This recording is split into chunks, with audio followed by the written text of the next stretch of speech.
เดียวมันกินคนเดียวเนาะไปสอบเดียวกัน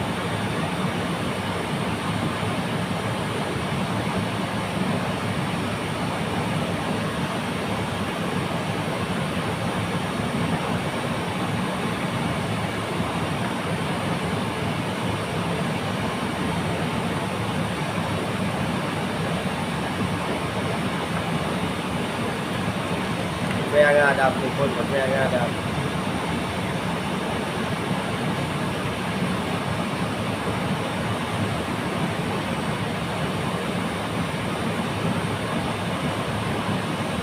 มาไอ้ไก่มาเลยล่ะ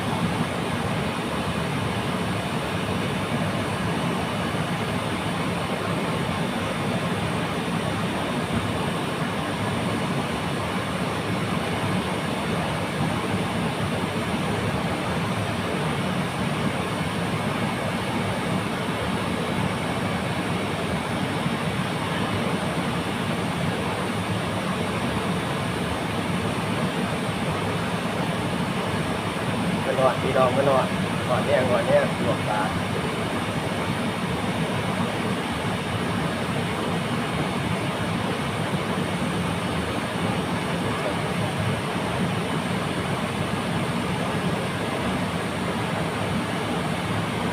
อะไรมาก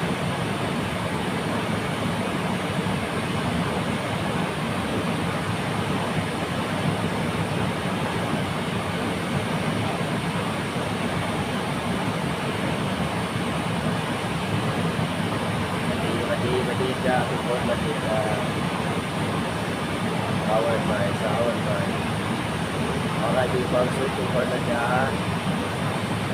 บาย